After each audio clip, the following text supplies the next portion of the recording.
The following broadcast is a Nighthawk Network presentation.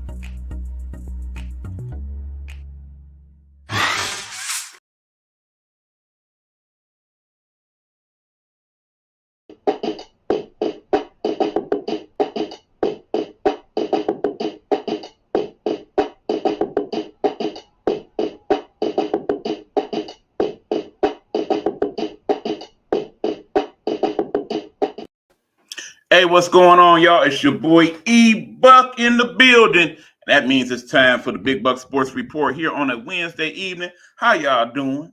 I'm checking in live from my city, the D, where it is raining and cold and mushy and foggy and all of that. A lot going on out there. But it's even more going on in the world of sports, and we're here to talk about it with you guys. There are a couple big updates to report. And the first one we might as well get to right on the nose, good people. I'm going to give it to you straight from the offices of ESPN themselves. And then, of course, we will discuss, as it is their big story of the hour. Let me break it down to you. And they say, and I quote, Jim Harbaugh is leaving the national champion Michigan Wolverines to coach the NFL's Los Angeles Chargers, the team announced Wednesday.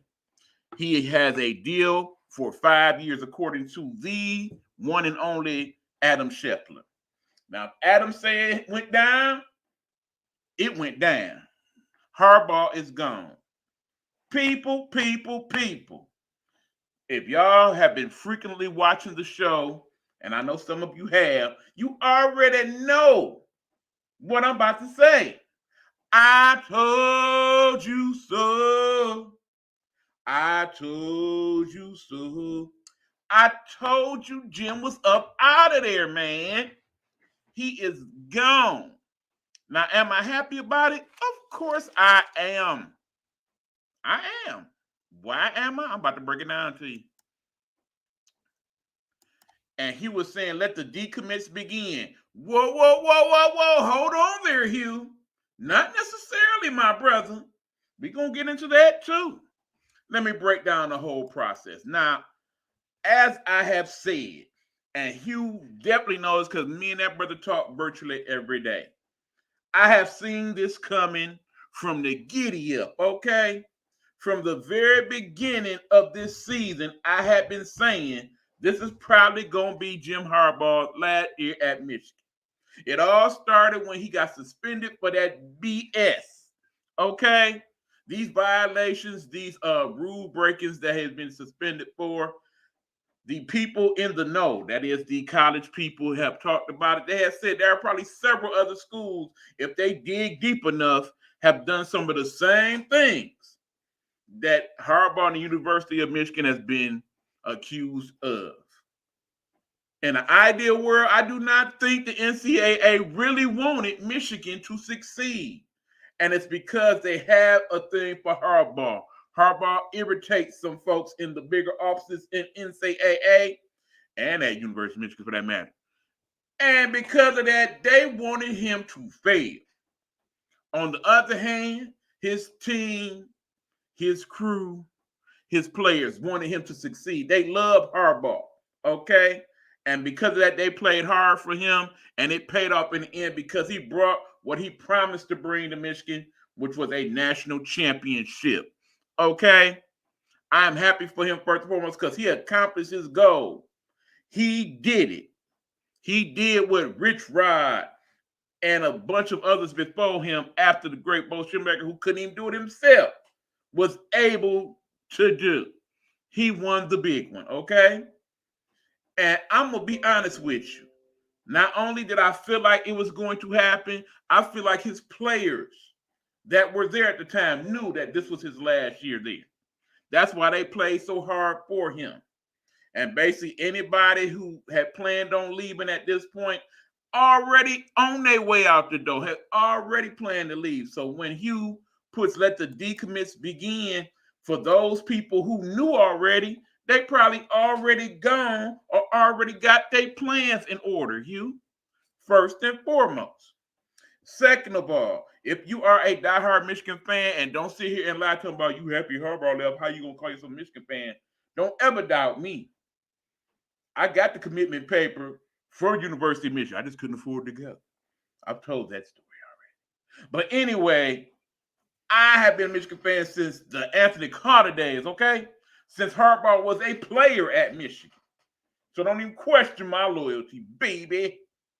But all that to say this, that man has been through a lot in these streets.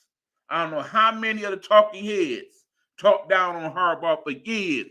Oh, he in the hot seat. Oh, he can't win the big one against Ohio State. Oh, he can't win the big one against Michigan State. Oh, he can't win the big one, period.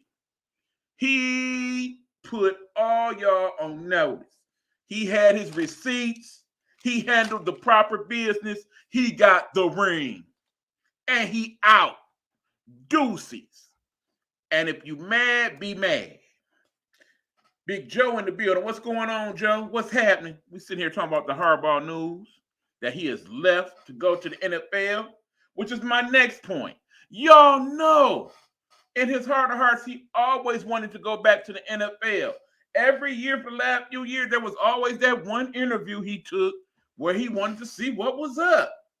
But because the deal wasn't ever right, he always came back knowing that he wanted to complete that mission first, okay? I'm going to be honest. Even if he hadn't won the national championship last year, this still probably was going to be his last year at Michigan because he was tired of that foolishness, okay?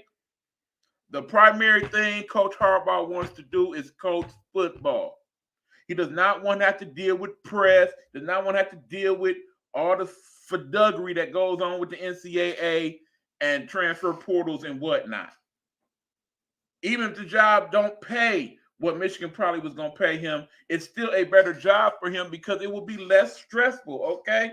Not to mention he's going to a very good situation there in San Diego. They got some good people on defense. They got a quality quarterback to work with. They got some weapons and will have some more weapons. And he will be good at managing it all. He has a very good record as an NFL head coach. Remember, with the San Francisco 49ers went to not one, not two, but three NFC championship games and one Super Bowl that he lost to his brother, unfortunately. You don't think that man and that family of Harbaughs, where everybody that sits at that table in the big boy chairs has at least won a national championship or works with somebody that didn't win a Super Bowl?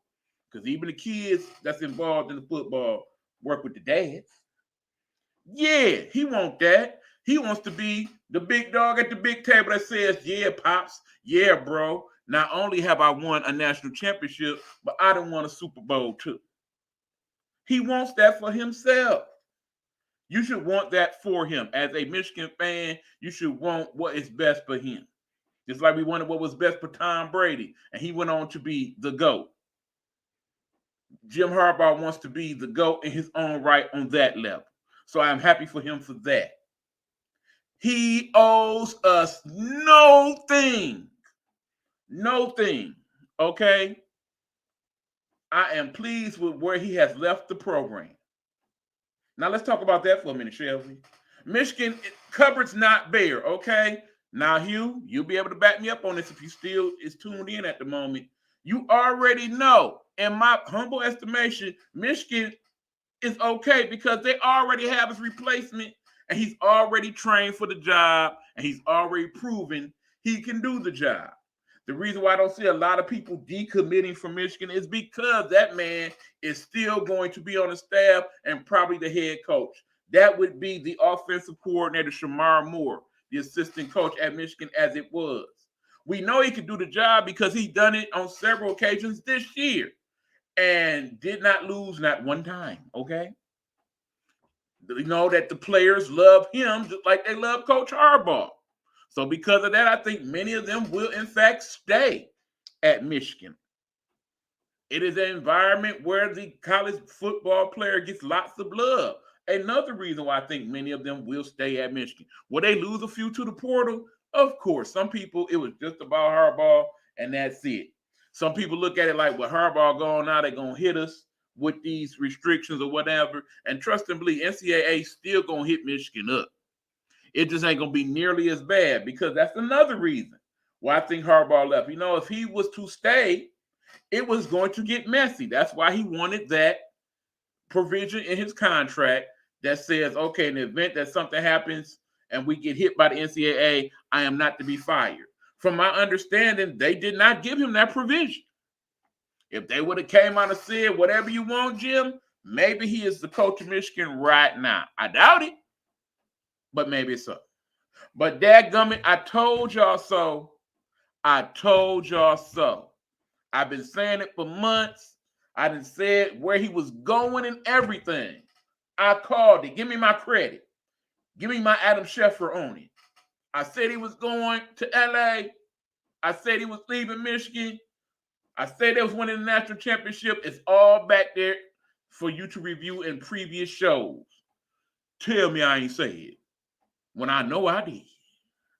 Tell I ain't said when I know I did. That part. Anyway, let's move on. Other big news that came up today. Another coach has signed on over there in Milwaukee. As yesterday, I believe that was yesterday it happened, the Milwaukee Bucks fired their head coach, Adrian Griffin. Now, I like Adrian Griffin, okay? I like that dude. He has put in his work in the NBA as an assistant coach and whatnot. Got a kid playing over there for the Hawks. Got another kid playing over there at UConn. I like what he had on the table.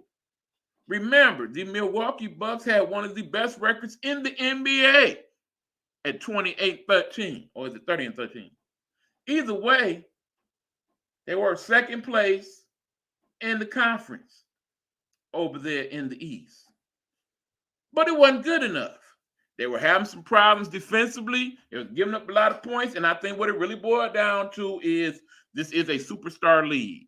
And the superstars on that team, that be Dame Dollar and Greek Freak, they had issues with Mr. Griffin. And when your superstar ain't happy, you can't be happy. That's why you end up with the man that was basically counseling young Griffin and crew to begin with. That would, of course, would be the new head coach, Doc Rivers. Now you said, Doc Rivers? Didn't they just let him go in Philly? Didn't they just let him go in LA? Is he not the coach that has lost the most game sevens of any coach in the history of the NBA? Yep, that Doc Rivers. Is he not the Doc Rivers that has lost more games where the playoff could be decided as a win or loss than any coach in NBA history? Yes. Is he not the head coach that has lost the most 3-1 series in NBA history? That Doc Rivers, the same dude. But he is also the Doc Rivers that has won an NBA title as coach of the Boston Celtics. He was saying they fired him because they explained that he didn't help the development of Dame Lillard on the Bucks. That's bullshit. They fired him because Dame Lillard didn't like Griffin. He got rubbed the wrong way by him. Him had to go. Because if that was going to piss Dame off, that in turn was going to piss the Greek Freak off. And he basically was already halfway out the door before they got Dame Lillard. They can't afford that in Milwaukee. Do you know how hard it will be for them to replace Greek Freak and Lillard if they decide to leave in a couple of years? Milwaukee will be irrelevant for decades. How do I know that? Ask my Pistons right now. Ain't nobody trying to go to Milwaukee for real, for real. Just like ain't nobody trying to come here, unfortunately. Even though, I love my city. But Detroit ain't necessarily a place where you're like, oh, I got to go to the D.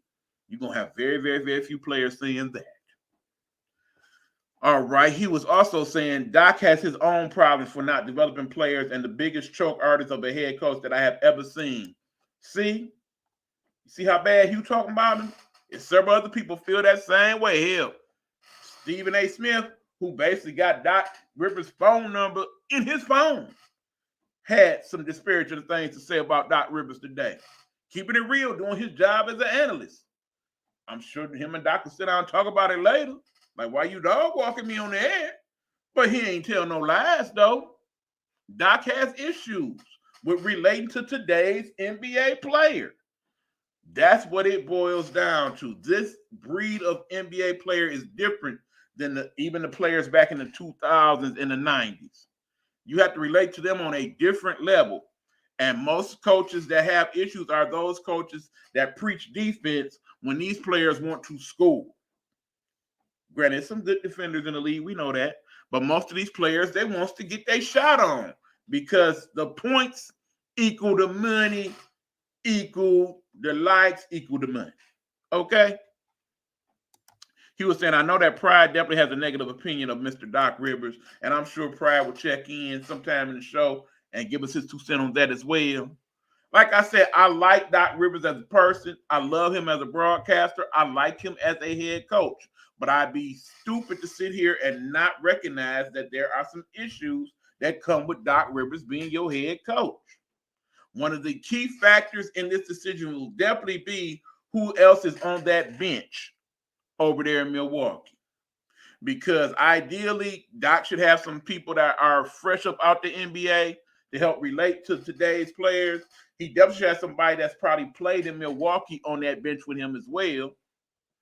And most importantly, if Giannis or Dame or both of them signed up on Doc Rivers, he needs to make sure that he keeps a very close relationship with both of them players and that they work in accordance with him to keep things going. Now, when we put all that together and make the dough, what does this mean for Doc Rivers? That means, Doc, we would have been all right with Adrian Griffin. He would have got us back to the playoffs and stuff, but I don't think we would have got far. We done brought you because we want you to take us to that next level. We want you to help us win another championship. And what I say to that is, Milwaukee, this might come back to bite you in the buns. Y'all had a good coach. Boomhauser was a good coach, and you let him go. And now you had to let Griffin go to get Doc Rivers, when in the end, I think you should have just kept the coach you had and worked it out from there. I don't think Greek Freak had an issue with the coach.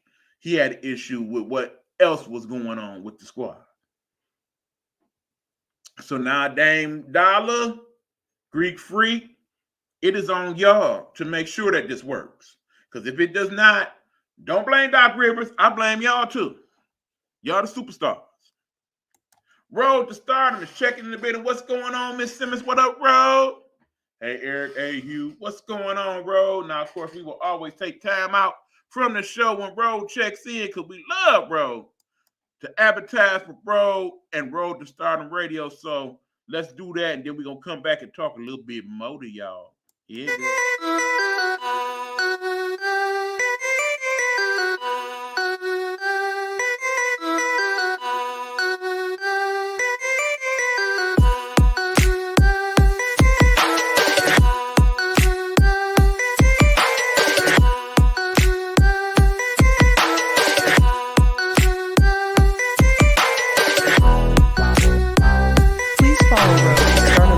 On Blog Talk Radio or where most great music podcasts are located.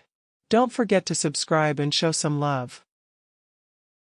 Now, as y'all saw in the commercial, there are several ways you can check out Road. My personal favorite now is to check her out on Spotify, Road to Stardom Radio. One of the things you will like about it is she plays a variety of different music from a variety of different genres. You get a little country one night. You get some jazz. You get some blues. You get some gospel. And you also get some very good independent artist music as well. I'm working on one tonight, Road, because I often like to listen to Road to Stardom as I have stuff play in the background or when I go to bed, because she plays some quality music that is good for all of those activities.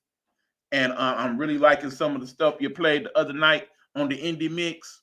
Was very much vibing to that, Road. Keep that party going. Can't wait to start Nighthawk Network Radio sometime 2025. Stay tuned for that. We'll talk about it when we get closer to that time. At any rate, thank you, Ro, always for supporting the show. We will always support you in return. Love, show love, get love. You know how we do it. Anyway, back to the whole Doc Rivers thing. I hope it works out for him. Like I said, I like that dude, Doc, but I think he might be set up to fail yet again. Because remember, there are other teams making other deals. We are definitely going to talk about more NBA in general when we get back. But of course, one of the main things y'all like to look at the show for is when we do the Gurus football session. So I'm not even going to hold y'all up with that. Without further ado, we're going to go to it right now. When we come back from that, then we're going to talk some NBA, talk a little college, talk a little women's college basketball, talk a little tennis too on the Big Buck Sports Report. But check it out. Here we are with this week's edition of the Guru's football session. Here we go.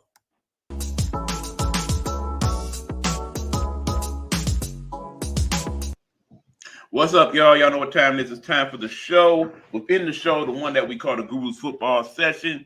And as always, we say, and we'll say once again, you cannot have the Guru's football session without the sports guru himself. That would be that young man over there on the other side of me, one Hugh Lee. What's going on, Hugh? What's good, E man? How everything going? Well, you already know the answer to that, but we're going to keep it pushing anyway, just like our Lions is. But we're going to get to them in a minute. Of course, we are talking about the playoffs and what happened last week in the divisional rounds. We had 4 games. I won't say they all were great games, but most of them was pretty good. And I'm looking forward to talking about them with my man, Hugh. It's up to you, though, Hugh. Which one would you like to discuss first? You know what?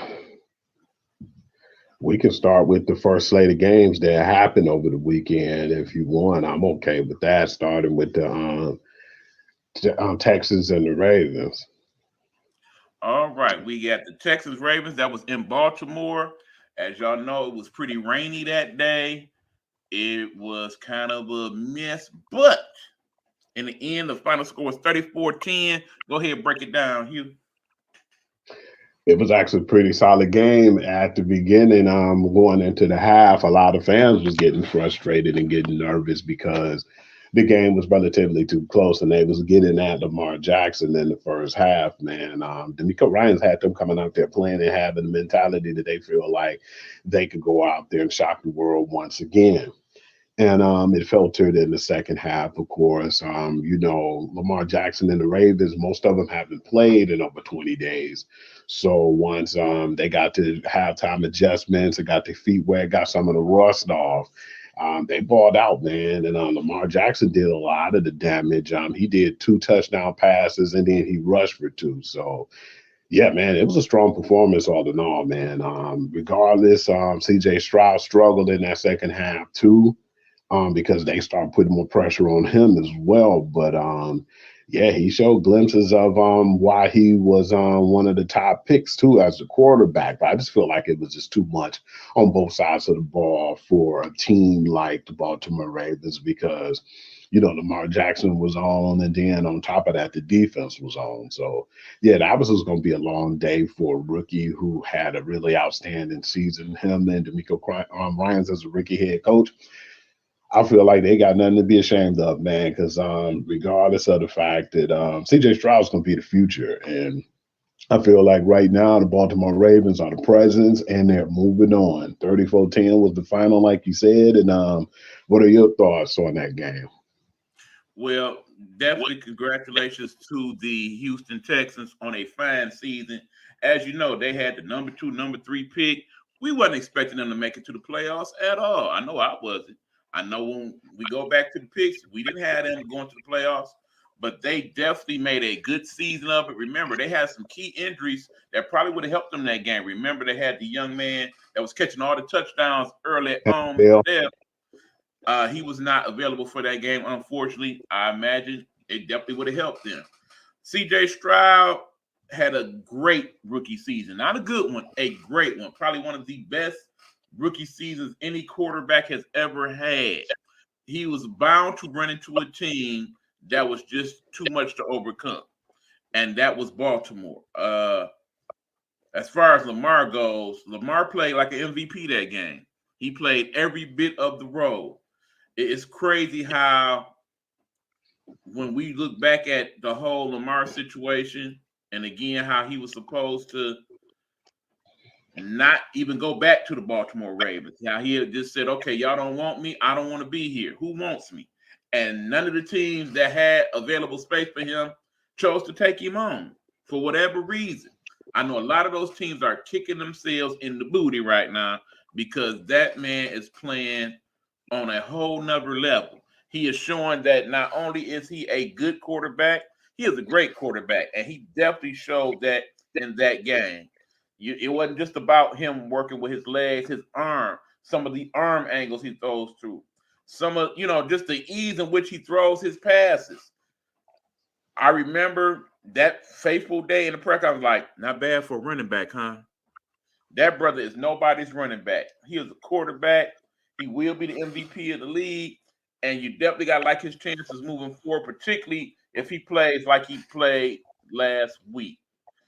As far as the defense for the Ravens, man, I'm trying to tell you, they're not the Ravens of the old. They're not the Ray Lewis Ravens in terms of defense, but they got a lot to work with there. And you got to be mindful of that moving forward because that's what won them that game ultimately. Yeah, Lamar did his thing, but that defense shut down C.J. Stroud and company in the second half, and that's how they bulldozed those dudes.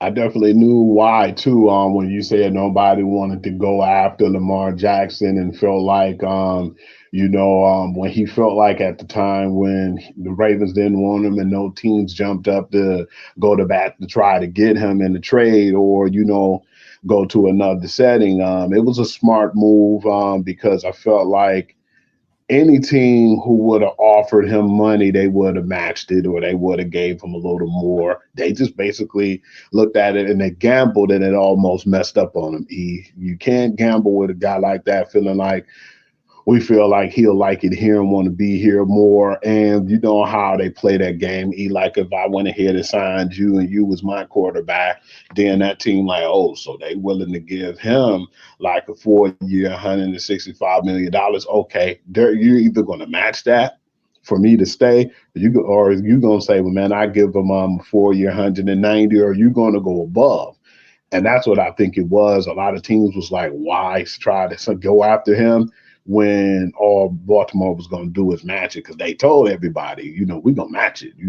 Whatever y'all sign him for, we're going to try to go slightly higher or match it. And that's why it was at a standstill. But I still feel like they was playing with house money because if he left and another team would have gave him more money, then what? You wouldn't be in the situation you in right now because the last 2 years, he showed he's definitely, like you said, not only just a person who can get out the pocket and run, he's been one of the best pocket presence in the league right now. So, man, I don't think they'll do anything stupid like that and gamble like that again. But I definitely feel like the Ravens right now at home is going to be a force to be reckoned with, too, as well. And I want to go to the next game, too. The Green Bay Packers in San Francisco. How do you feel about that game? Because I was licking my chops after seeing that game. I feel bad for the Packers. They let the Niners off the hook, okay? Shout out to my guy, Mr. Richardson, Mr. Joseph Richardson. This one's for you. Yeah, all season, the 49er backers have been talking about just how dominant they was, how when they had that little small stretch where they lost the 3 in a row, it was an anomaly. And, when we playing like we supposed to play, can't nobody beat us and whatnot. Packers came up with a formula, and it almost worked, okay? Jordan Love, another person who early on in the season, we was all like, uh-oh, Green Bay, I think y'all messed up, buddy. I don't think you got what you think you got there. Man, 8-10 weeks later, whole new ball game. Jordan Love looks like very much the real deal. The real deal, because that's how the Packers stayed in that game. Jordan Love played with poise. He played with a lot of good convictions. He made many good decisions in that game. Of course, at the end, not so much. But I really felt like if that team was a little bit older and had a little bit more experience, Hell, even if they had been at home that game, that might have been a whole new ball game. We do see some weaknesses in that 49ers. Okay, we're going to talk about that a little bit more when we get to the predictions. And some of those weaknesses did come into play in that game. That game ideally was one where most of us went into it thinking, yeah, Packers about to get dusted. They about to get mollywopped. But no. 49ers made some crucial mistakes along the way. And most of them had to do with that dude, Brock Purdy, okay? It's the reason why he went that far down in the draft. Granted, is he an NFL quarterback? Absolutely. He damn near was MVP himself. But there are weaknesses to Brock Purdy's game, and there are weaknesses to the 49ers that were exposed in that game. And because of that, we now see they got a problem. They got a couple problems. And if they get them resolved, then we probably be talking next week about how they are in the Super Bowl. If they don't, particularly if that dude Debo don't play this weekend, we may be looking at a whole different story.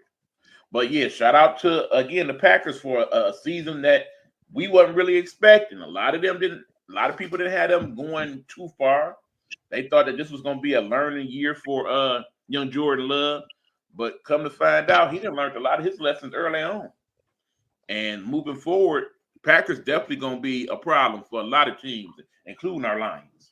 But yeah, 49ers, they snuck out a victory in that one. I honestly felt like they should have lost that game. What do you think, Hugh? That division, NFC North is not going to be nothing that you can just easily grab onto now because every team improved, man. Minnesota Vikings just need to find a quarterback. That's all I believe. But other than that, you have like the Green Bays, Chicago played better, which they may have a different quarterback next season. Who knows? And yeah, it's going to be a lot of teams trying to jockey to get that number one spot and get the division. But what I seen in that game was I can't even fully blame it on Jordan Love. When they were up and then they missed that field goal, that's when I said, yeah, that's a problem because they're giving too many chances to the San Francisco 49ers. And they went down, and when they scored and the second interception of the game with Jordan Love sealed the deal. But yeah, we knew the weather was bad. It was like very much pouring down. It was pouring down real hard. So I knew Brock Purdy was uncomfortable too. He had on the glove. He took off the glove and was trying to wipe his hands, and he wasn't used to playing in that type of environment. But I mean, it's football. Yeah, as he said, it is football, and that's how it is. Hold on, he was popping back in here. Little technical difficulty. The cornerback let him down. But it was actually a pretty decent game. But they got hit with some haymakers in that game, and it really surprised me. I can say that the crazy part about that game to me was just how good Green Bay played under pressure. At the end of the game, it seemed like bad decision making from Jordan Love, which we wasn't characteristically seeing at one point. But yeah, it was just that like you said, the veteran team ended up finding a way to gutting it out and winning, and it was actually a pretty good performance from Green Bay. I feel like that was one of the worst performances I've seen from San Francisco, but it's a different team without Debo. I think they're 52-23 with him, and they're 8-9 without him. And right now, what I was looking at too on the video just recently popped up on my phone saying that they said that he's getting better, Debo Samuels, but it's still a game time decision for him to go in and play. Yeah, with that being a shoulder injury, that in and of itself concerns me because I imagine if this was a regular season game, we wouldn't even be having this discussion. Debo definitely would be sitting it out.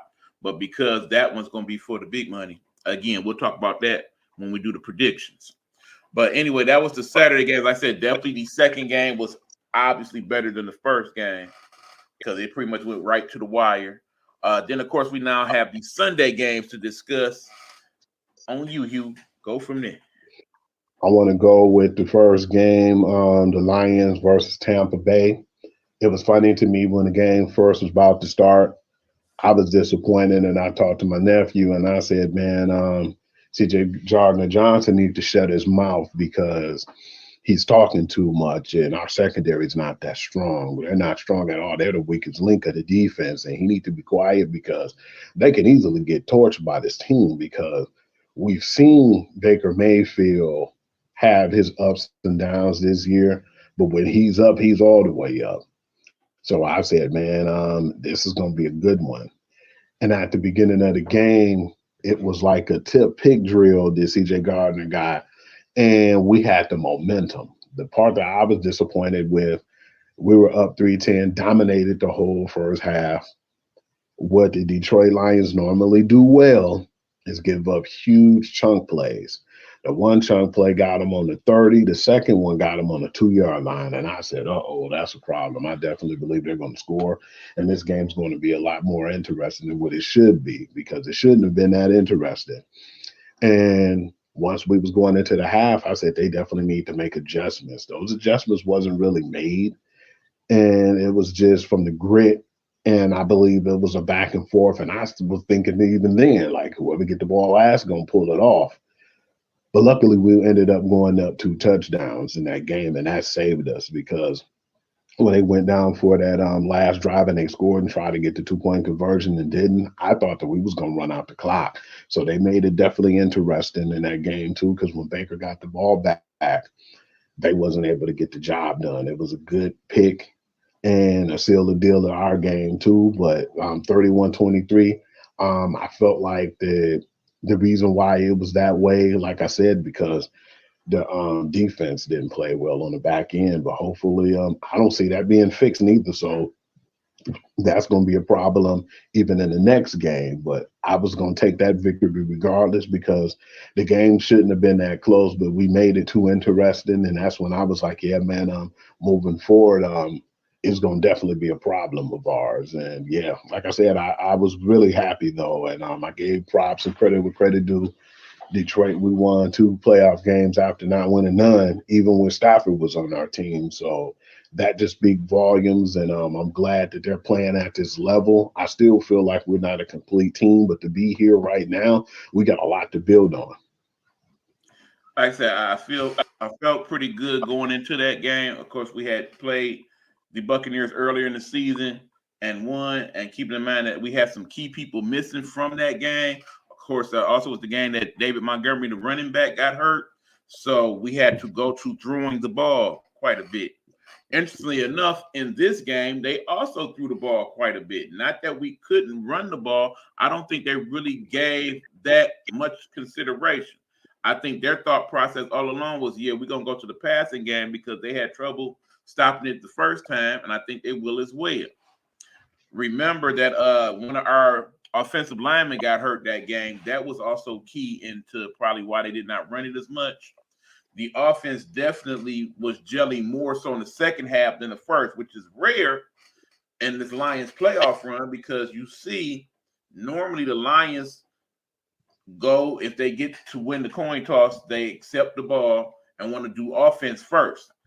And remember, I think that's because we learned in the middle of the season when they were deferring and starting the third quarter with the ball, they were having trouble working that out early on in third quarters. So I think they consciously made an effort like, hey, from now on, we just going to get the ball to start the game. And in the second half, let the other team do it. So that way we don't have to have that type of adjustment. The difference is this game, unlike the first game, they scored more so in the second half than the first half and got up to where then the defense could deal with things differently. I definitely like some of the blitz packages that were put forth on the Buccaneers by the Lions, where they basically took somebody that was out of position to rush the passer, the safety blitzes and the corner blitzes. I think that was something that they were not prepared for. Baker, I felt like was going to be in trouble if they had got behind to that degree because that was going to say in his mind, okay, I got to take this game over. I got to make it happen the best way I know how. Because they do have a decent running game, but because the running game wasn't lighting us up, he felt like he had to take matters into his own. And that's how ultimately the Lions won that game, because the last interception, that was Baker trying to make things happen, putting it in places where he shouldn't have put it. All that being said, he was very much right about our secondary and the chunk plays that they have been giving up. And that's not just in these playoffs. They've been doing that all season. So for the number one and number two receivers on any team, you should be licking your chops, because it's more times than not, if they can get you the ball, you're going to end up getting a nice amount of yak after the catch, because the secondary do not cover well and they're not tackling well. And that is a concern. We definitely will talk about that in the picks. But the key to that Lions victory was definitely the offense, and most importantly, the fans. Having home field advantage was huge for us in those two games, because you could tell at times it definitely rattled the other team, and it also pumped up our team, that our fans was loud and boisterous and were behind us, and it motivated them, and they basically felt it. I mean, I don't know if you watched like the whole game, Hugh, but like when it was over and they showed certain players and how they was kind of just looking at the crowd and kind of soaking in the moment, it meant a lot. It definitely meant a lot to Dan. You know, Dan was pretty emotional during his locker room speech. I mean, he usually is, but I mean, even more so after that game, because as a person who has played for the Lions, in fact, played on that team that was 0-16, I'm sure it means a lot more to him than your typical head coach, because he was a part of how it all went down. You know what I'm saying? And I'm just, of course, It was happy definitely good too uh-huh.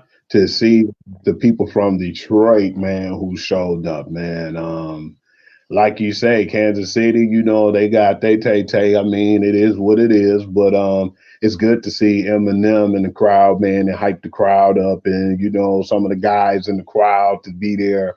But yeah, man, like you say, it's huge for football when she's at those games, because there's a lot of Taylor Swift fans out there, but man, there's a lot of Eminem fans as well. So it's good to see that we're winning, man, and get a chance to see all this inspired stuff that's going on out there, E. When I took my eyes off and I was looking and kind of reading some of the stuff that was going on, I just seen some breaking news that just happened. Um, Eagles right now have been in trouble, but I think right now Nick Sirianni is they're going all out for him. I think that this time he possibly might come back, E. But if this don't work this year, he definitely will be gone. I haven't heard any words yet, but it's looking more than likely he might stay. But then something big just happened as well. The breaking news is the Dolphins are parting ways with defensive coordinator Vic Fangio, who is expected to be the top target for the Eagles now. So, yeah, you had them part ways today, and now the Eagles are licking their chops and trying to jockey for a position to get him as their defensive coordinator. And I think that's a big move for them. And I think that some of the moves that was made, it wasn't on Nick Sirianni's part. It was from the front office. I don't think they want him to make any decisions no more, because, you know, Matt Patricia and some of the other coaches were fired in a week. And I'm interested in seeing what's going to happen and how they're going to get this whole thing together with their coaching staff over there in Philly. Okay, I think I will comment on that after we finish breaking down the games. We will have some time for coach talk. Like I said, Lions won that game. We had our thoughts on that one. Let's break down this last game, and then we'll definitely get into some of the hot stove league discussions, because it has been a little hot and heavy these last few days. Kansas City versus the Buffalo Bills was everything I thought it'd be.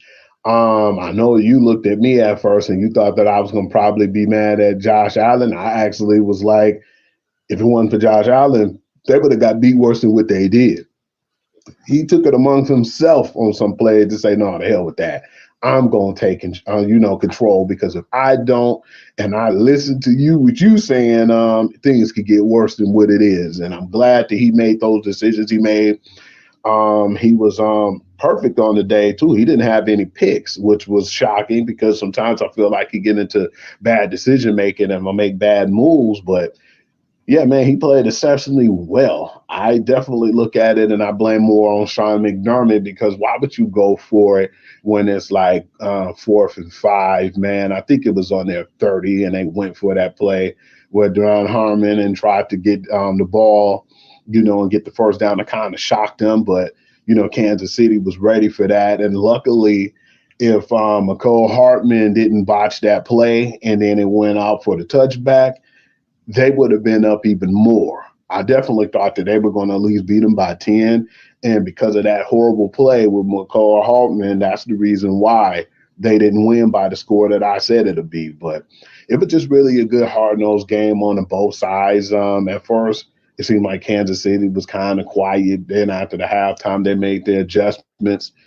But it was a really hard fought game. Most times when they play, man, it's either going to be the last person who score win, or, at this point, man, it was 3 points to one in this game. Tyler Bass, I was surprised that he missed that field goal that bad.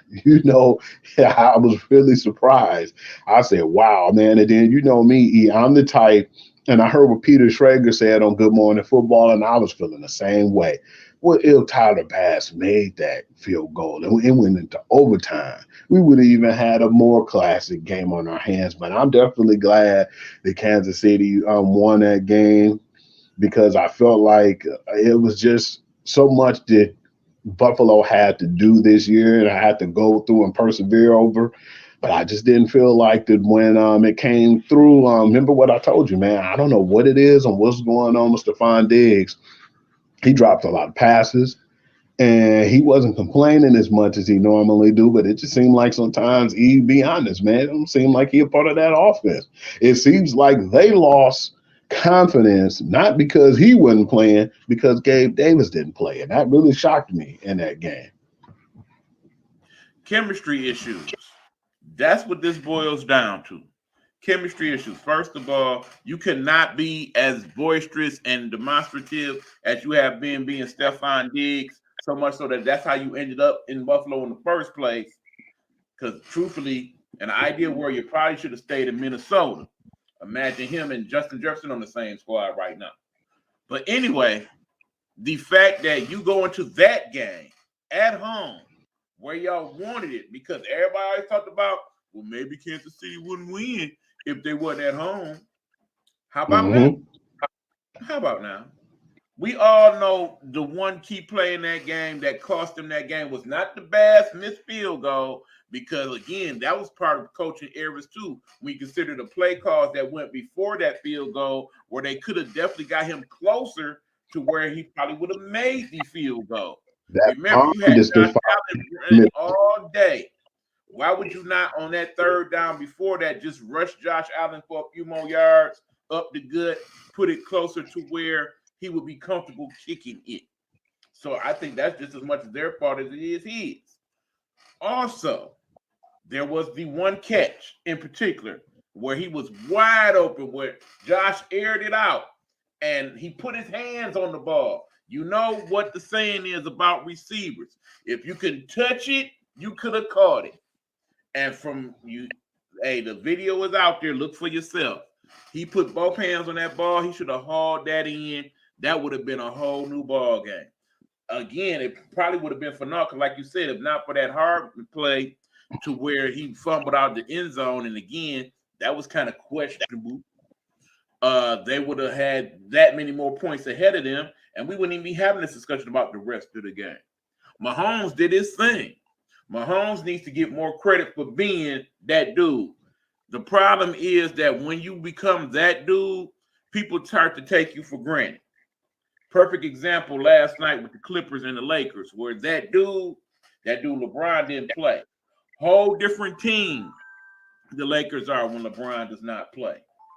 I'm surprised they win at all when he doesn't play. That could definitely be the case if, for whatever reason, Mahomes does not play in a game. The Kansas City Chiefs are an entirely different team without him. Hell, the NFL is an entirely different league without him, because think about all the young quarterbacks and some of the things you see them do now in games. How many times did Jordan Love or CJ Stroud kind of do things in those games that we saw this Saturday that kind of remind you like, that's like something Patrick Mahomes would do. Hell, even with the sidearm and all that you see Lamar doing now. You ain't see him doing that before Lamar. I mean, before But Mahomes. don't get a lot of that stuff was done from the Brett Favres and Aaron Rodgers. It's just I feel like Patrick Not to the Mahomes degree of perfected. Mahomes, man. Mahomes took that stuff and ran with it. Of course, he saw those guys growing up his way, but he does it on a level that they have not even conceived. We know, hell, Matthew Stafford was here for years. He was king of the side slingers. I do believe when he was a pitcher in high school and middle school that he did throw sidearm even. But again, Mahomes does it on a level that we have not seen from any quarterback ever. Ever.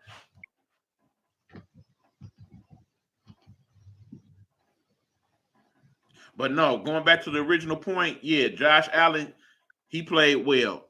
They need to stop blaming him for what happened in Buffalo. It was not on him. It was his team that let him down. Yeah, I don't really have nothing else really to say about that game. I thought it was a really good game. It was really battle tested. I just feel like now they need to go to the drawing board and figure out what they're going to do in Buffalo. Is Sean McDermott the actual guy that you want to be the coach of that team? And which players and personnel do you want on that team moving forward? That's all I think that they need to be talking about right now. Other than that, I still feel like because people were saying, do you think their Super Bowl window was closing?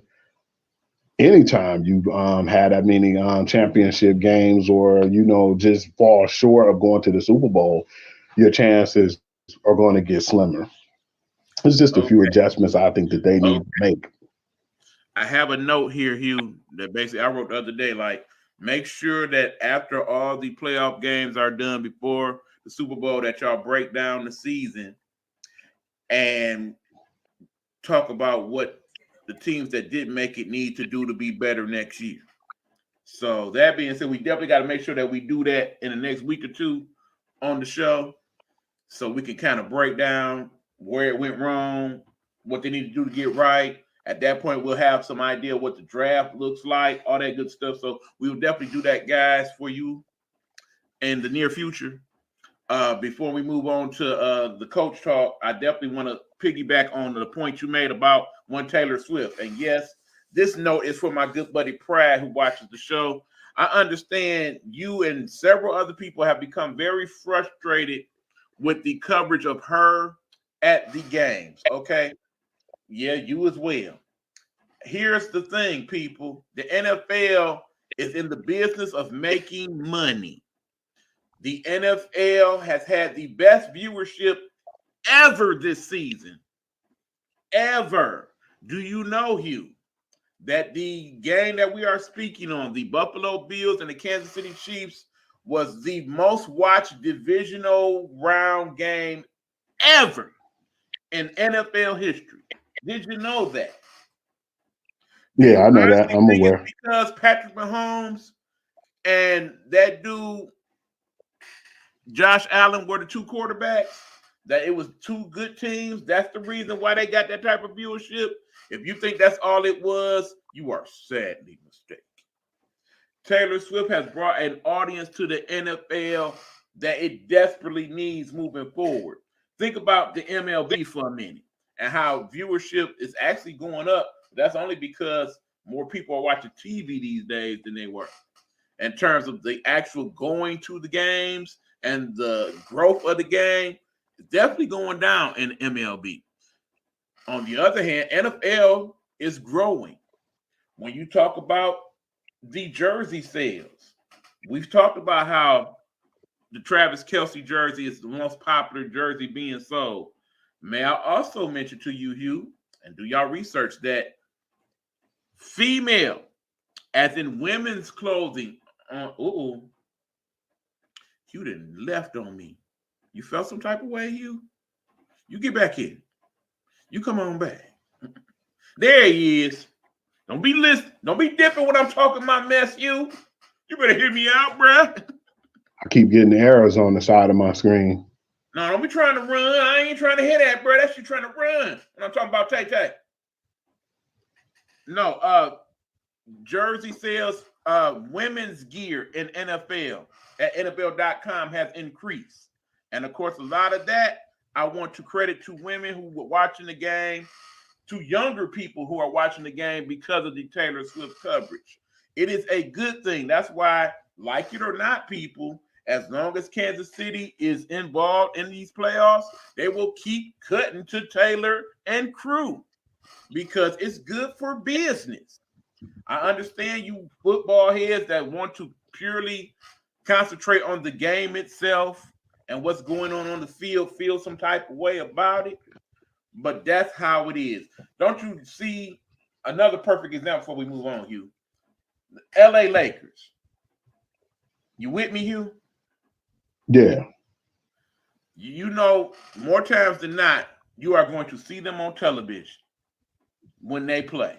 We all know the Lakers are mediocre as hell this season, okay? I think their current record something like 19-20, something like that. But we are going to see the Lakers on TV. Why? One, they are in the second largest market in the country. Two, there are probably more Laker fans than any other fans in the NBA.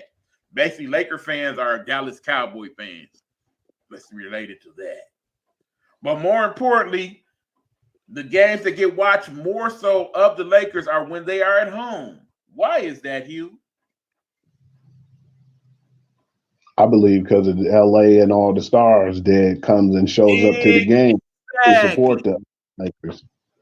Exactly. And that's one of the main things you look for during those Laker games when they're at home.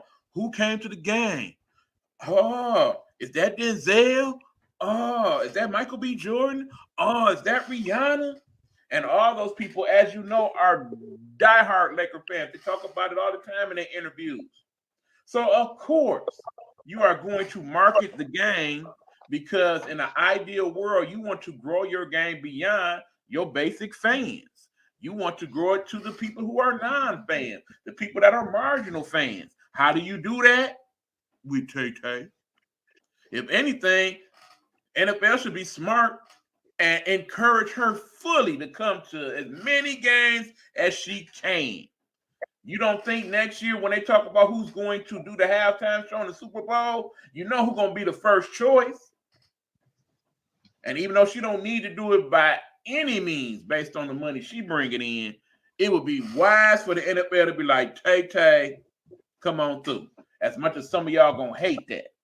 So I'm sorry, y'all. I don't feel the way y'all do about it. I think her being there at the game is good. I don't think it's going to last because we know Tay-Tay's relationship history. Would not be surprised this time next year her and Travis Kelce been broke up. But in the meanwhile, milk that cow. Milk it dry. All right, I just said my piece, Hugh. Let's get into some of this coaching talk that we have talked about. I'm going to go straight to where you went with the whole Miami situation with the defense. Miami is very much an offensive team. They have some good defensive players on that squad. Unfortunately, injuries did kind of hurt them a lot. That's why they're not where we thought they would be. But we got to start looking at this from the standpoint of, okay, when you put the younger coach with the older coaches, sometimes those things clash. I think that's what happened in the Miami situation. You got that young coach, young Mike McDonald, the man I call the NFL version of Leonard from Big Bang Theory.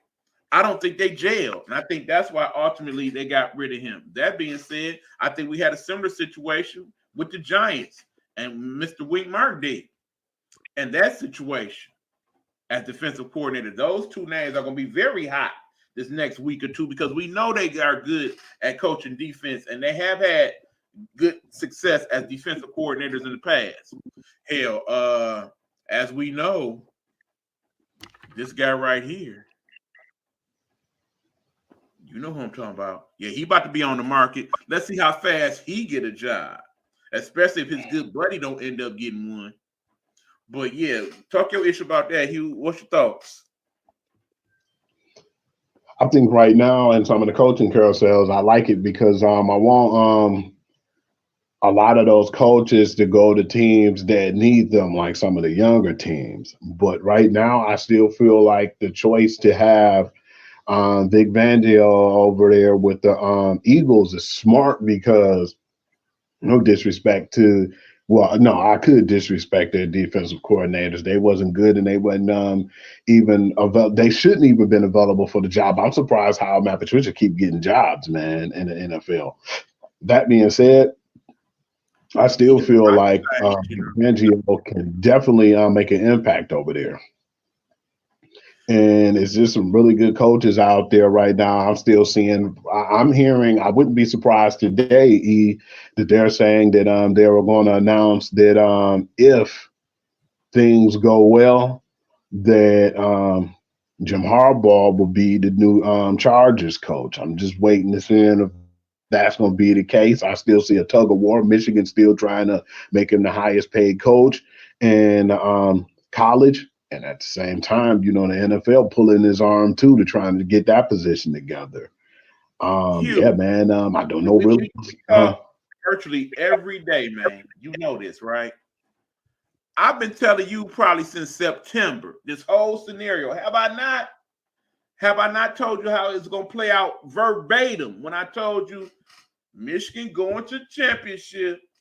They're going to win the championship. Harbaugh's going to leave, and he's probably going to San Diego. Have I not said it just like that since September?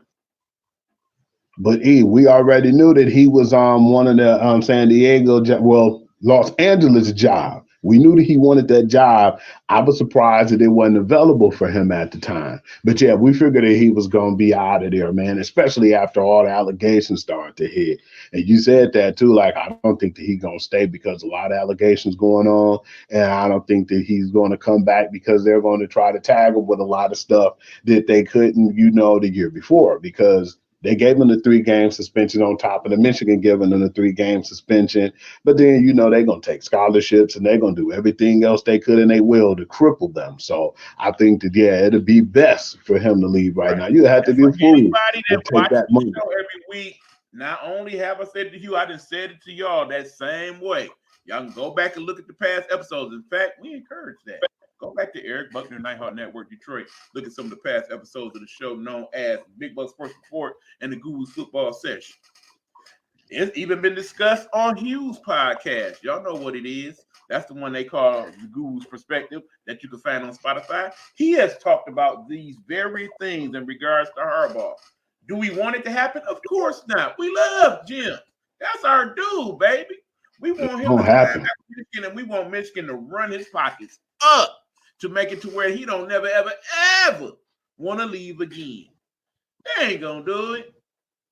They ain't going to do it. And the main reason I say it's not going to happen to you is because that clause that he wants put in to where you can't fire me if we get hit by the NCAA, it's because he know it's going to happen. And they know it's going to happen. And they don't want to be on the end of that. So because of that, if not the Chargers, the Falcons, it's going to be one of them teams. Harbaugh, as much as I hate it, y'all, sorry, Coach V, he ain't coming back. Yeah, I was hearing some news too today that was saying that right now, I don't know what's going on with Bill Belichick and Atlanta Falcons, but somebody else slid in and got an interview now too. We already knew that him and Harbaugh did interviews for the Falcons, but now there's another person who interviewed for that position too, and that's Mike Vrabel. It was about time somebody took an interview with Vrabel because that's a name that ain't came up much since he left. That being said, I At got all. a question for you, Hugh. Question one. We know what Belichick brings to the table. Why do you think that the Falcons seem to be the only team that's taking any great interest in him? I think because what he's gonna probably want to bring to the table when he come in, like one of the big wigs, like Shanahan or any of the people of that nature, Mike Shanahan, the older dudes. Of course, they're gonna want to get that power as the GM and the head coach.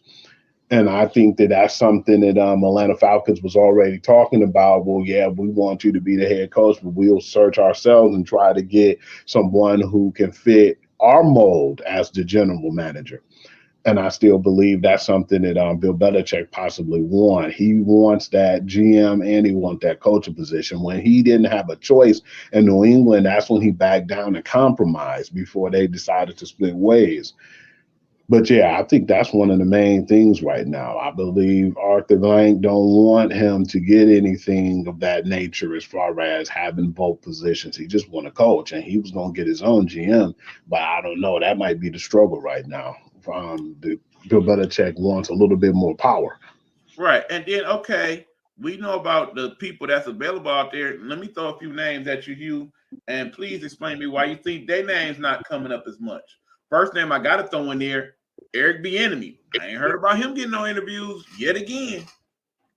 I think because how poor the offense played at the end of the season. The funny thing about it is, though, they hurried up and fired Jack Del Rio, but he'll eventually tag on to be a defensive coordinator or something somewhere else. I'm not even throwing a race card in there neither on this one. I just feel like at this point, this was a year that I still feel like if the Commanders would have got in the playoffs or just was a high scoring, fun, explosive team to watch, he possibly would have got that opportunity. But yeah, it definitely don't hurt that he's black though, man. And they've had issues with him before, with the arguing on the sidelines with him and Patrick Mahomes, and then the players at the beginning of the season was saying he was putting too much on us, and he was putting a heavy load on us, and he needs to chill out a little bit and kind of calm it down. And Ron Rivera was trying to use that to his advantage because he looked at him like he was a threat from the get-go. And yeah, I'm just really surprised that I didn't even hear, especially with the commander's job being available, that he just didn't slide on in or got an interview or something. But yeah, I definitely believe a lot of it has to do with them feeling like his personality. You can't be a strong black man in the NFL and get Okay. over. Since we playing the race cards, let's just say this card is Aaron Glenn's. Aaron Glenn seemed to be getting interviews. He a black man. He a coach. He's kind of fiery. Why is he getting the interviews and EB ain't? We heard a lot of bad about EB though, man. A lot of stuff that went on in Kansas City, man. And I just feel like I don't really know why, because he's supposed to have been had a coaching job being in Kansas City. But I think a lot of the credit wasn't really given to him because they looked at it like Andy Reid ran that team. And that's the reason why his credibility wasn't really being seen. And then plus by him going to the Commanders and not making the impact when he had the show and he couldn't live up to them expectations, that's why. With Aaron Glenn, I just feel like I'm really surprised too because of the fact when the defense play well, it's usually out front getting at the quarterback. But when they lost a lot of the games we lost, it had a lot to do with them cornerback play. But he can't help what personnel they bring to the team. He just worked with what he has. So I Okay. definitely feel like he's still really a good coach. I just think that at his position and at the level of the Lions that they've been playing, they were going to be two hot commodities, him and Ben Johnson. All right, let me throw another coordinator at you that got some love early, but not so much now. Mm-hmm. Raheem Morris. What's up with that?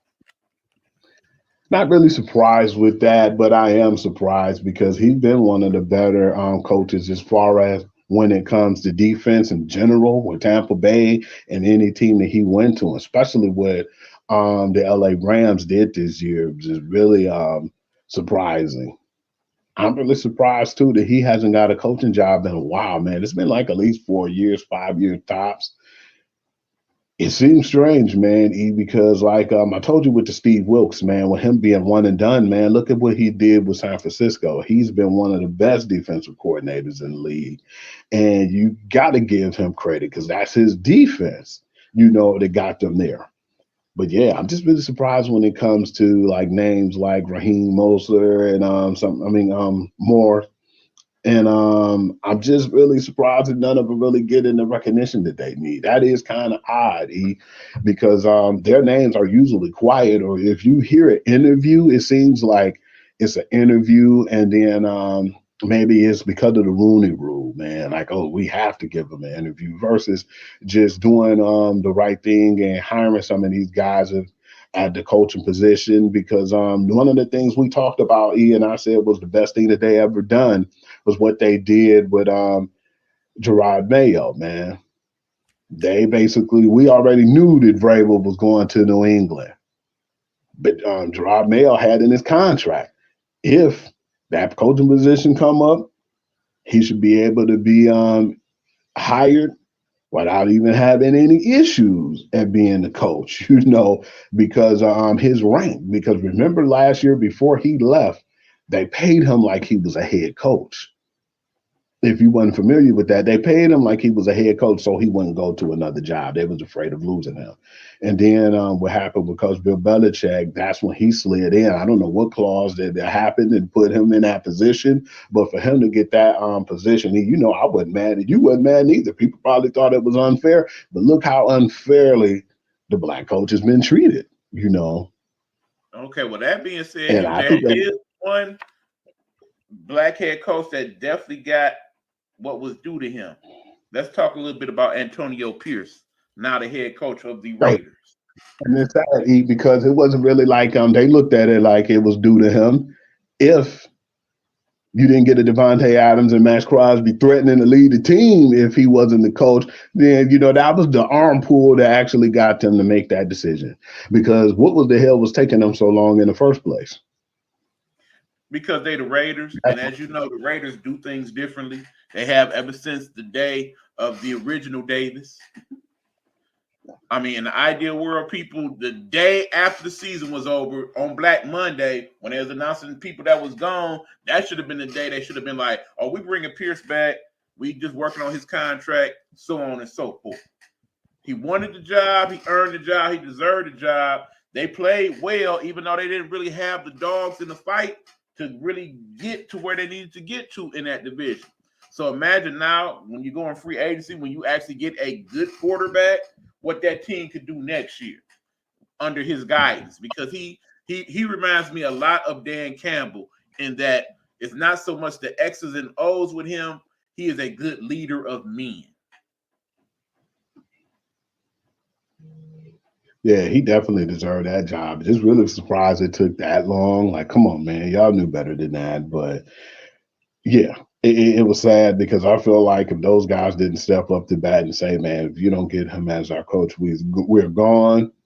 I don't think they would have made that decision, not as fast as they did. And then that still took too damn long. Okay, I think we're about to start a trend here in the NFL. I think we're going to notice that a lot, especially starting next year, that a lot of people are going to have people on their staff that are either going to be the heir apparent to them or basically the person that they're probably going to hire instead of them if they don't get the job done. Do you see that starting to happen, Hugh? That's what I'm It looking at. needs to. It definitely needs to because I want the reassurance if I'm anybody, man. Don't matter who it is. If I'm on the team and I'm one of the coaches, whether I'm a defensive coordinator or am I offensive coordinator, hell, even a quarterback coach. If I feel like I've been a part of the team and a part of the organization for a while and know my players and the players would actually rah behind me and, you know, drink the Kool-Aid and whatever I want them to do, that I lead them as men to win and, and execute a game plan, even though it might not be seen. That's how it was with Antonio Pierce. It was like, behind the scenes with him. And I just still feel like those are the type of guys you need on your team. And if you decide not to go with a coach, you can bring that person in and they'll basically be plug and play right away. And that's how I like to see things because we knew how bad things was going with the Raiders with Jimmy Garoppolo and Josh McDaniels. And then as soon as they left, you have a guy named Aiden O'Connell who probably wasn't even average or like even the best person that you can put out there. But look how well he played, man. He threw the ball downfield. He seemed like he was poised. He made his mistakes. I mean, he a rookie, but look how sharp he looked under Antonio Pierce and how well the team played when Aiden O'Connell came in and Antonio Pierce was the actual coach. And that's what you need nowadays, just that person who will rally your team And when the team's up, they're all the way up, and he tries best not to let them go down. And it was wild because with Josh McDaniels, they hated him. And it was a totally different response with Antonio Pierce. So, yeah, man, you're going to need a lot more coaches like that on the team, man, who can help inspire and help lead those teams. Because, like you say, if the things don't work out with that one coach, I don't think that they'll lose sleep, man, and they'll just put in the next best thing. And you should have that on the team anyway. Yeah. Okay, people. Of course, now we're going to get into the predictions for Championship Sunday. Before we do that, though, go take a quick commercial break because we got to advertise for a young man that's been working hard doing his thug thizzle on the air. We ain't no haters here. We got to give my brother his due. So here it is, promo.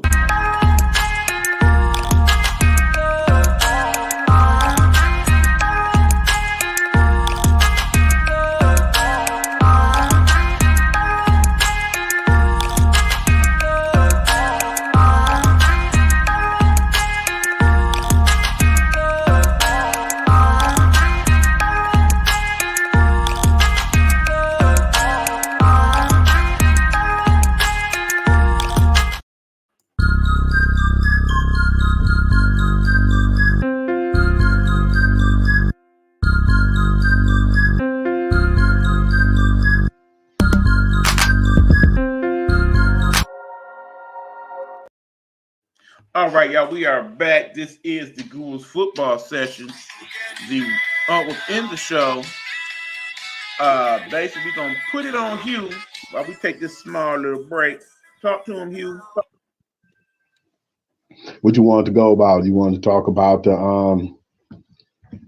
the games that's coming up this week. That's great with me, man. I'll let you voice your opinion, man, once you get back on. I want to talk about the first game, and that one's going to be the Detroit Lions versus the San Francisco 49ers. And I think that, unfortunately, this is the week that where that bad secondary will come back to haunt us. I still feel like, man, we never really had like a sound game from them to where I say I was satisfied. The one sound game we had wasn't really because of the actual cornerbacks. It was actually because of how good our front attacked the quarterback. And I think that was our most complete game against the Denver Broncos this season. But when it comes to San Francisco, man, I've been picking them at being the Super Bowl champion or going to the Super Bowl. I didn't say champion because now if Baltimore goes there, and it's going to be a totally different story. But yeah, I picked them as going to the Super Bowl this season. I still feel like I would love to have hope and to have the Lions win. In my heart, I want them to win, but that secondary is an Achilles heel right now for us. Debo Samuels, if he don't play, I definitely will feel like I would go with the under. But I don't know, man. Like I say, I still want to pick Detroit by 3, but I mean, realistically, I don't think it's gonna rain. I don't think the weather's gonna be effective. And if it's like a 50, 65-degree day in San Francisco without any elements, I think they'll still be a problem for us, man, because you got Jennings, you have Brandon Ayuk, you have George Kittle. It's like weapons galore on that team, even without Debo. And then you have Christian McCaffrey. So he could catch out the backfield and run. So it's a lot of things that's going on there. At first, I know on my podcast, I predicted I would go with the Lions by 3. I believe I did, but the more I look at it and the more I see like the Cam Suttons and, CJ Gardner Johnsons and he talking junk to Debo Samuels right now as we speak, you can't light fuel to that fire. I think that if anything, we will still have a fighting chance if Debo's injured, but I would definitely still with this game pick the under. And I still feel like San Francisco 7 would be a little bit crazy because how they barely beat Green Bay. But I would go with them at home as the favorite by 3 points, though, in my opinion. So you, as a Detroiter, as a person that is a Lions fan, are picking against your hometown team in the championship game. And I would like to be wrong about this too, but I just don't trust that defense, man. You know how Tampa Bay, like we said, man, ain't no way in hell they should have hung with us in that game like they did, man. And just like they had two chunk plays, They were at the 25-yard line and they had two chunk plays to put them in the red zone under 2 minutes and was able to score and tie the game with us. And I said, man, that's a problem. I've seen that before. And if they can't fix that, which they wasn't able to fix all year, I still see that going against them. Like I said, I would still love the Lions to win. I am a Lions fan, and in my heart, I want them to win. But statistically, I just don't think they will, man, because I still feel like Cam Sutton and CJ Gardner Johnson and that back end in general, with the exceptions of Melifonwu and Branch, I just don't feel like that they'll be able to do enough with that team, man. Because, like I said, they needed a cornerback in the draft, and they never really got that. I'm surprised they picked up Emmanuel Mosley and Cam Sutton and thought that was going to fix the issues. It actually even got worse. So, yeah, I'm going to definitely go by 3, San Francisco at home.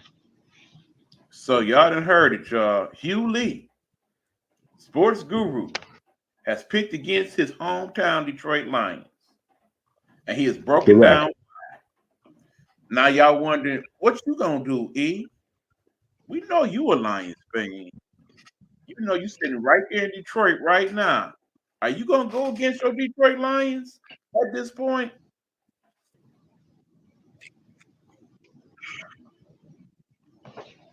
Yes, yes, I am. Yes. I'm sorry, y'all. I gotta do it. Now look, We talked about how bad that defense hold was on, on you. the back Hold end on, last you. week. Hold on, you. Let me speak for my damn self. Look, people. I'm coming into this game in 2 ways. In my heart, y'all know in my heart, I want them to win so bad I can taste it, okay? I want them to win so very badly. My city, we deserve that. And Lord knows I would love to come on these airways next week and talk about how wrong I was and how thankful I am wrong. And y'all can come talk y'all shit and all of that.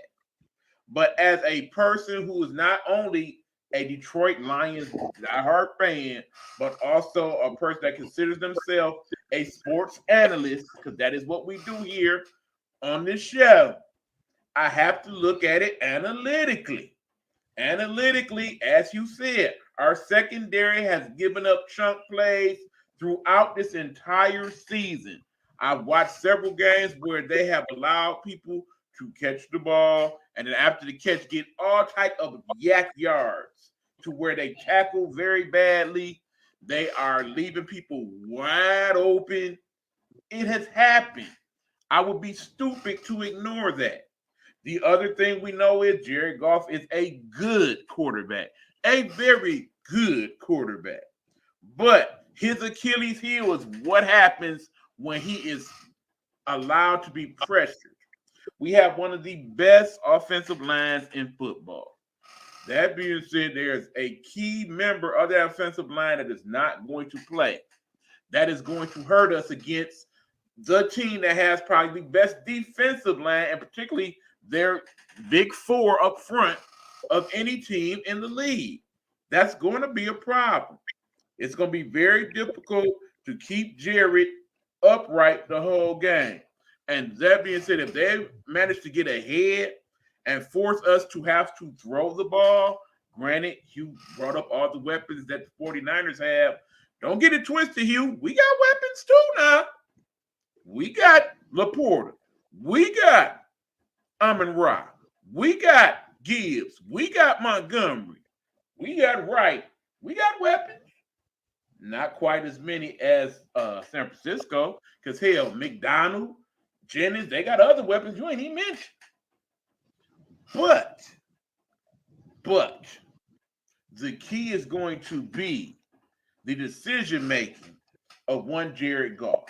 If they manage to pressure Goff often in that game, you know what happens. If you're not sure what happens, I would refer The you Super to the Bowl Baltimore Patriots. Ravens game from earlier this season. If they can get to him like that, I am very hard pressed to see us winning that game. Now, if we, on the other hand, can get Brock Purdy in trouble because he too does not play well when pressured often, we can make a game of this thing. But how are we going to do that? We're going to do that with our front four because our linebackers are and our secondary not so much outside of Branch and Malafongo, who we mentioned. So the key for the Lions to possibly win this game, let me say that much, is for us to get ahead of them early and to stay on Purdy's butt. Remember, we do not want to knock Purdy out the game because that's going to bring in Sam Darnold. And the Lions have had problems with Sam Darnold in the past, y'all. We have. We don't necessarily want that. But looking at everything from a objective standpoint, as an analyst, I got to go with like my man Hugh and most of the talking heads who are picking the Niners to beat us. I'm just hoping that A, we don't get embarrassed, and B, we make a game of it, and C, if it's anywhere near close, we find a way to win. I would be so thankful. I am praying right now as we sit here that I am wrong. But when all is said and done, I got to go with them damn Niners. And I'll be a hypocrite. I would be a hypocrite to say that as much as I would like for the Lions to win, that was the Super Bowl pick that I had, one of the teams that was going to the Super Bowl. It's still a chance for the Lions, man. Like you said, if Brock Purdy play anywhere near as bad as he did last week and Debo don't play and he just looked lost out there, I'd be licking my chops, man. But I just feel like that back end of that defense, if they could give us a chance, man, which I would love to see, it'll be a miracle, man. But right now, I'm just being honest with myself because at first, like I said on my show, I believe I did pick the Lions, but I just had to be realistic, man. They're at home, and how bad our secondary is definitely something I believe is going to finally catch up with us on that game. Right, and like I said, as we're doing this, we're recording this now, but I'm pretty sure when we get to this part, I'm going to see Coach B in the comments like, man, it's the Lions. Man, feel free to call in next week afterwards and talk your issue if they win. I encourage that very greatly, Coach V. But I know yours is coming from here, dog. If you're thinking with this, then it ain't looking good for us. Okay, let's get off that game. On to the second game, Hugh. Who we got? I got Baltimore Ravens in this one, and I don't even think it is going to be close. I don't think it's going to be a blowout, but I do have them by like a touchdown, though. I have Baltimore by a touchdown in this one. No disrespect to the Chiefs because they went out there and they was on fire that game. Travis Kelce played well. Mahomes always played well. Isaiah Pacheco, that dude does not go down, man. But I feel like that at this point, that defense over there can match up with Kansas City. That offense. And I feel like special teams, man, I believe they have all the phases right now to win that game with Baltimore. I would take them at home too by the score. I'm going to go with 28-21. I just feel like if Lamar and them can't pull it off this year, it might be problems because it's the best team they had all the way down. I definitely don't like betting against Mahomes because it's like betting against Brady, and a lot of people look stupid over the years betting against Brady. But I don't know, man. It's hard, man. If they can win these two games back to back, like when Buffalo didn't turn around and win in Baltimore, I would definitely have them as a Super Bowl favorite, but I just don't see it. I definitely feel like as much talent as they have over there in Kansas City, They have the same over there in Baltimore, with the exceptions of, I feel like their special teams and everything, like all phases of the game. I think they're a slightly better team on that level. Well, we've seen Lamar choke in the past and make bad decisions and just don't play as well as we thought that he would. I just don't see it happening this year, man. I really don't. I'd be really shocked to see them not go on to the Super Bowl. Again, this another tough game for me to deal with. Y'all know I got much family down there in Missouri. I don't want to pick against the Chiefs, but y'all also know I love Lamar, man. I love that dude. I hate that it came down to those two individuals as to who's going to go. That being said, I feel like whichever one of these teams win this game, they are the ones that's going to win the Super Bowl, regardless of what happens on the other side of the bracket. I think this is the Super Bowl between these two teams. And when all is said and done, I got to go with my heart on this one. I think it's going to be the Chiefs. I think somehow, some way, much as he's done in the past, Mahomes is going to find a way to win this game. I understand Baltimore has the better defense. I understand they have the better offense. I kind of felt that was the case last week, though, with Buffalo, and you seen what happened. I just think somehow Mahomes and company is going to find a way to win this game and go back to the Super Bowl and make my prediction true of them going to the Super Bowl and repeating as Super Bowl champions. I think it's going to happen. If I'm wrong, I ain't mad. If I'm right, I ain't mad. I'm cool with either one of them going to the Super Bowl. Because in the end, I really want my Lions to go. I wish I had the nuts to sit here and be like, oh, they going no matter what, but that just wouldn't be smart. And I'm winning it. Not great, smart. but yeah. So yeah, I'm going with the Chiefs, bro.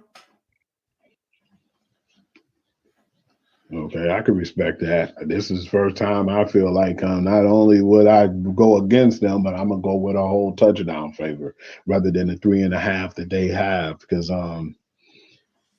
Roquan Smith and them, man, they scare me, dude. They're like you said, they're not the 2000 Ravens, but I think they'll get after him. And we've seen Mahomes rattled before, and make a few plays that he normally don't make. But at the same time, we've seen that happen so many times with Lamar too. So yeah, man, this is going to be one of them games. I feel like whoever make the least amount of mistakes win. But yeah, I wouldn't even be surprised if Kansas City win, but I would be, because not only is the Ravens beat all our favorite teams or all the good teams, they embarrassed them, man. So yeah, for Kansas City to beat that team, but then it's a good thing too, because you got these two playing each other. And like Ric Flair said so many years before, to beat a man, you got to beat the man. And that's the only way Lamar can get his props, man. Because if you can't beat Patrick Mahomes in this game, then guess what? It's going to be all those questions about you again. Absolutely. And you like got I said, paid for. I hate for all that to go down that way. I got to go with how I feel about it. So yeah, I basically got 49ers and I got Chiefs. And my buddy Hugh has 49ers and he's going with the Ravens. Let's see what it is next week. Like I said, an idea where I hope we both wrong, especially about the Lions. But it is what it is. Okay, before we dip out, you know what you got to do. You tell the people where they can find you and what you got going and all that good stuff. Man, y'all can find me on all my platforms. If you just want to go to Instagram on Hoovy, that's where my Lincoln tree is, and it shows you all the platforms I'm on. The Sports Guru to you at gmail.com.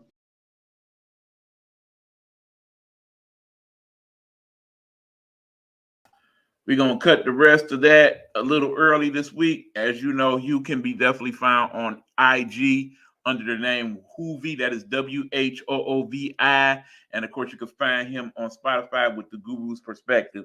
That's pretty much what he's going to say on that. So much going on, even in the time in which we were doing the Guru's Perspective there on the show. There are many reports coming out of the various outlets in regards to the whole Michigan situation. As you know, earlier today, it was announced that Coach Harbaugh is leaving Michigan to be the new head coach of the Los Angeles Chargers, something that I called months and months ago. I also, in those discussions, discussed who would possibly be his replacement.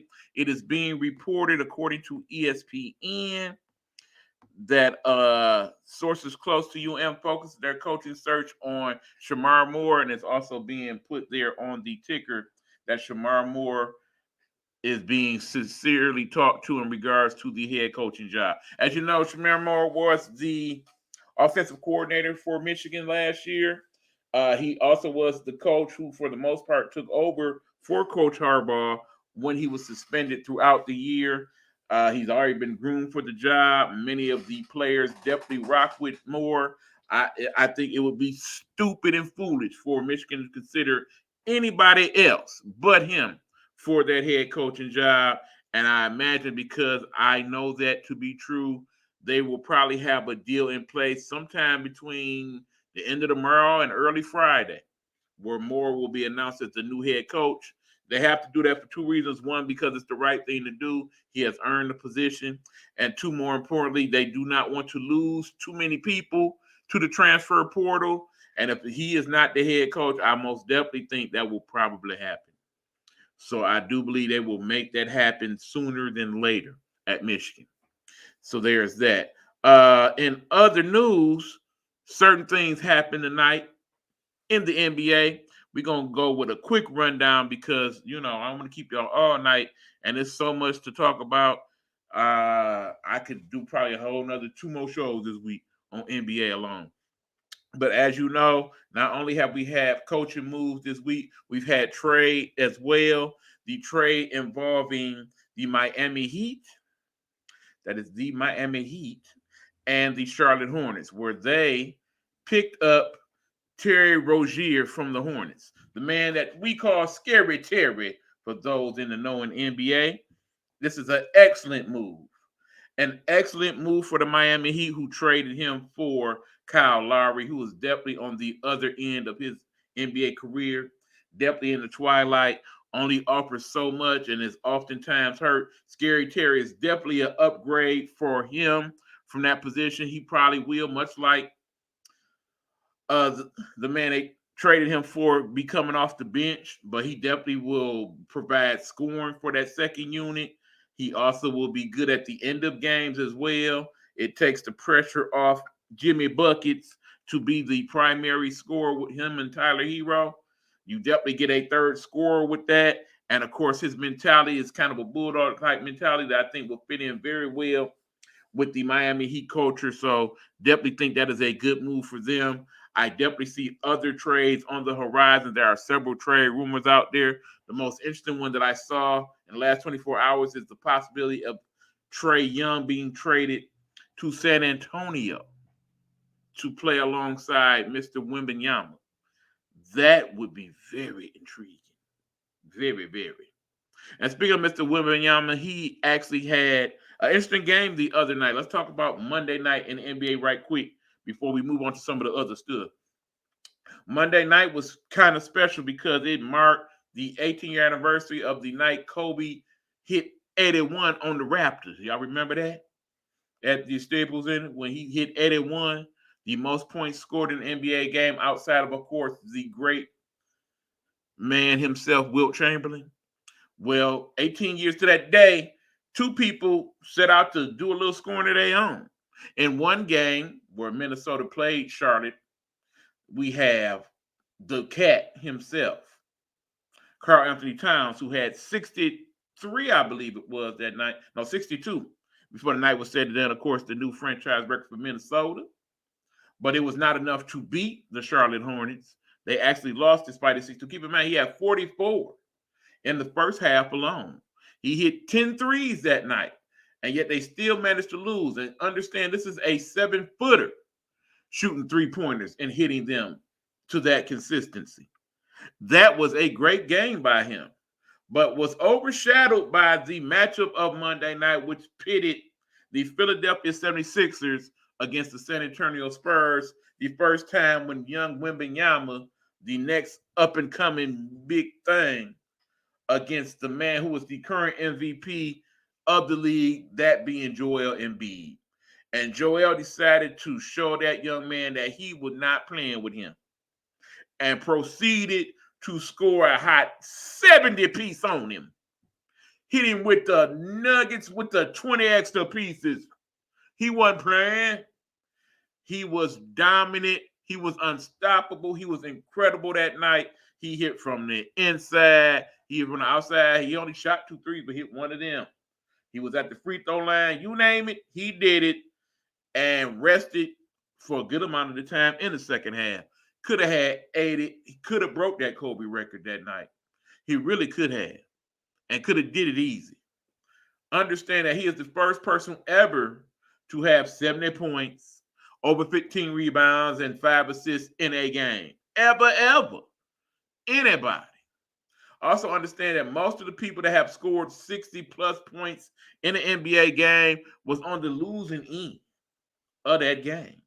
Very rarely does people nut it up like that and actually been the winner in those games. So that in itself was impressive since they won by double digits and it wasn't even that close.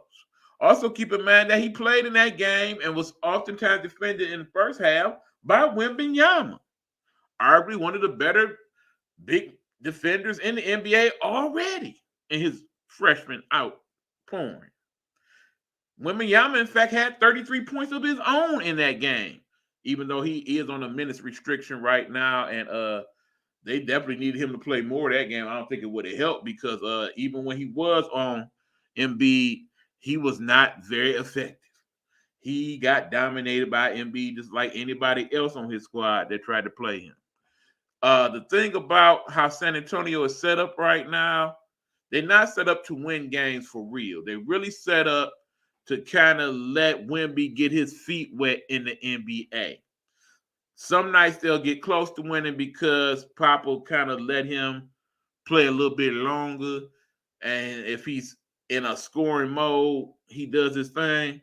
But other nights he is playing and he just out there with the other players and he doing his best to deal with them, but he is clearly outgunned when it comes to most NBA teams because his team that he is playing on currently, they don't have much to work with, unfortunately for him.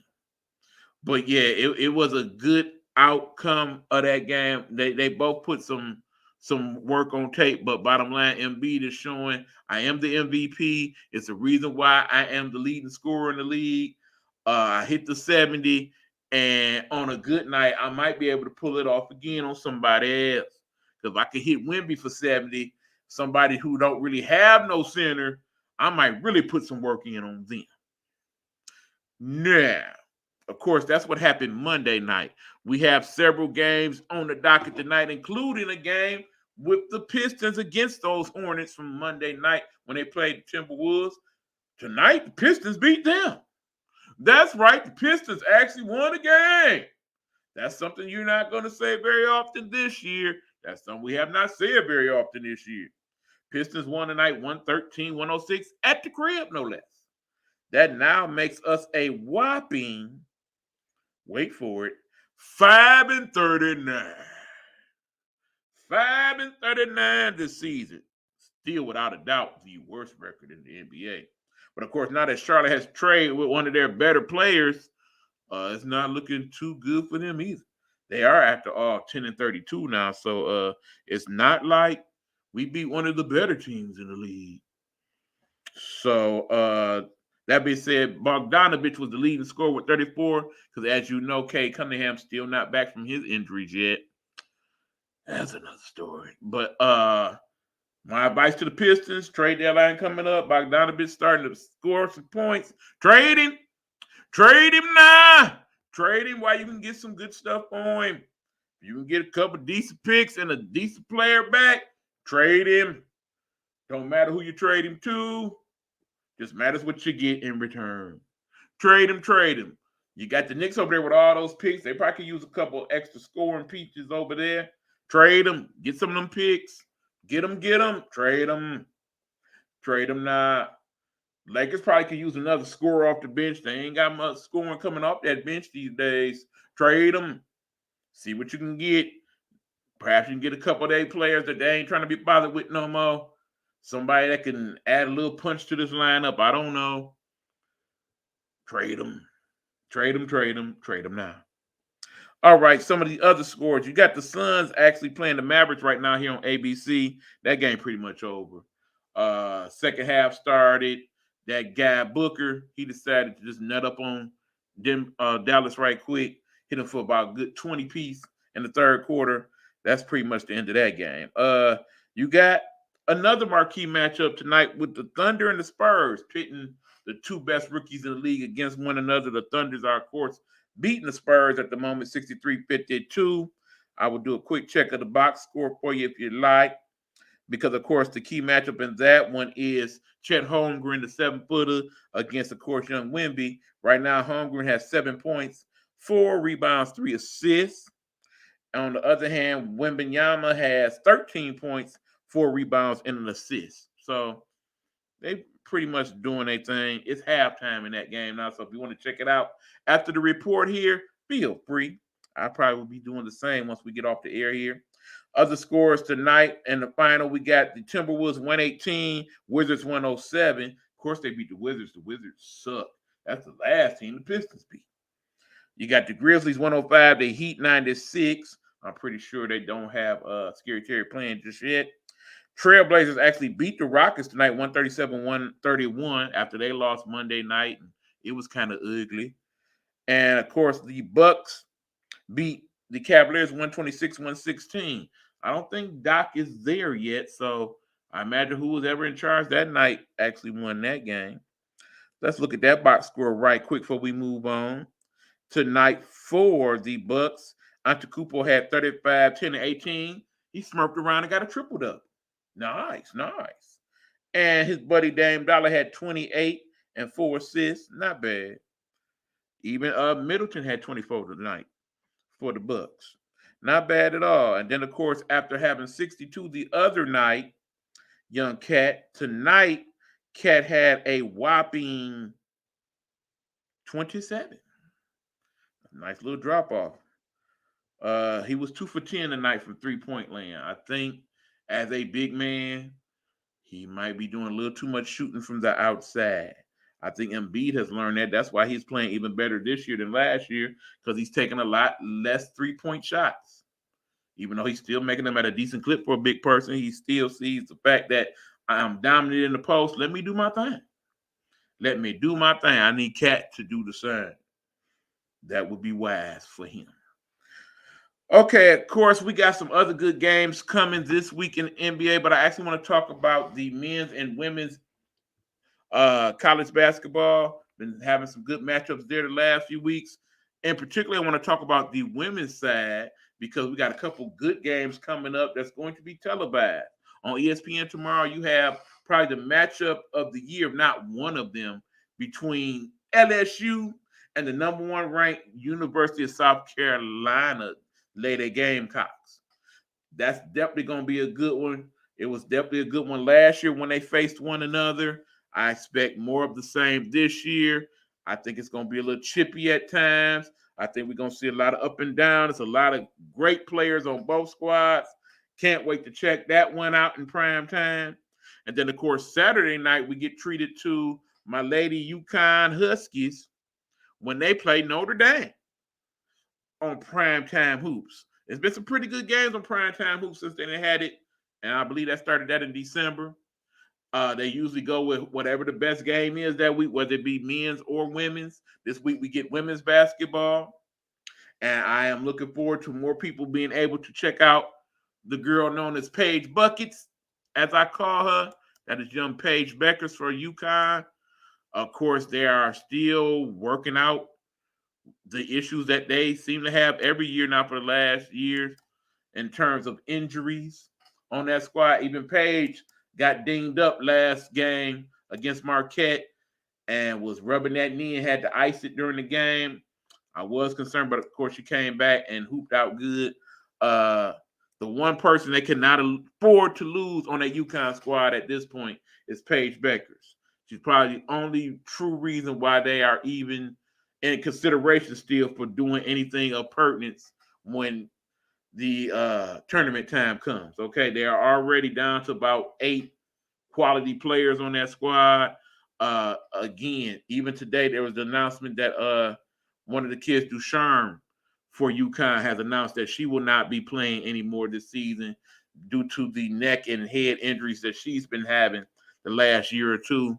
Will not even surprise me if she doesn't even come back at all or whatever. It's just sad what's been going on in terms of the injuries and how that's affected what goes on at UConn these last few years. Of course, they got recruits coming in. Hopefully, they are healthy. And if they are healthy and end up getting hurt, you really got to question what is going on in terms of the strength program over there at UConn. It must be doing something to where it's making these kids not be healthy when it's time to play, particularly when it comes to their lower extremities, the knees and the ankles and such. Definitely something to look into there. But anyway, definitely gonna be some good games on the men's slate as well. You got Purdue, you got Kansas, you got Houston, you got Duke, you got a variety of schools that started to step up to the forefront on that side of the men's. Of course, you still got Iowa on the women's side, and what's going on with Caitlin Clark, which just is amazing. Seems like every game now she's scoring 35, 45. I assume at some point she's going to score 50 points on somebody before the season is over, and when all is said and done, be the highest scorer in women's college basketball history. And also would be remiss not to mention one Tara Vandermeer, the head coach for the Stanford Cardinal, who has become the all-time winningest coach in the history of college basketball as of Sunday.